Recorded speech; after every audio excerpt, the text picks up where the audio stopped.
10 మీటర్లు 20 మీటర్ల వరకు వెళ్లారు.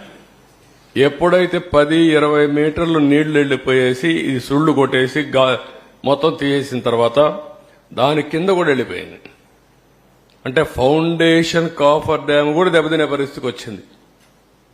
దాంతో ఇప్పుడు ఏదో చిన్న చిన్న రిపేర్లు చేశారు, కానీ నీళ్లు ఆగడంలా. నీళ్లు ఆగకపోతే కాఫర్ డ్యామ్ కట్టలేం, డయాఫామ్ వాల్ కట్టలేం, డయాఫామ్ వాల్ కట్టకపోతే ఈసీఆర్ఎఫ్ చేయలేం. ఇప్పుడు ఇవన్నీ కూడా భయంకరమైన పరిస్థితి. ఇంకొక పక్కన బయట నుంచి ఇసుక తెచ్చి పూడ్చిన ఆఘాతాలపైనే మెయిన్ ఎర్త్ ఫ్యాక్టరీ డ్యామ్ చేయాలి. ఇప్పుడు ఇసుక తీసుకొచ్చి మన గుట్టలు గుట్టలుగా పేసి మా వాళ్ళు దాన్ని కాంపాక్ట్ కింద చేస్తున్నారు, కానీ ఇంకా సొల్యూషన్ పూర్తిగా రాలేదు. They are working. ఇక్కడ ఒక ఎగ్జాంపుల్ మీరు చూస్తే గ్యాప్ 1 ప్రాజెక్టులో 250 మీటర్లు వెడల్పు ఉంటుంది, 150 మీటర్లు కొట్టుకోబోయింది.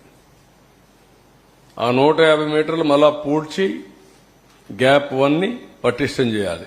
నేచురల్ సాయిల్ అంటే నేచురల్ సాయిల్, మళ్ళా మనం మట్టి తెచ్చేస్తే దాని కన్సాలిడేషన్ ఆల్ ప్రాబ్లమ్స్ ఉంటాయన్నమాట.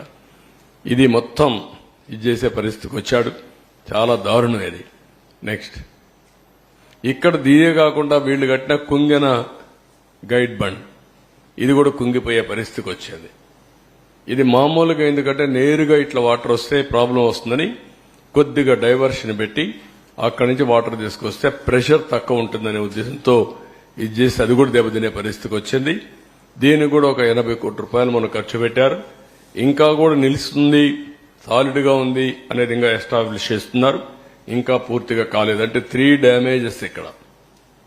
1 diaphragm wall, 2 upper lower coffer dam, 3 guide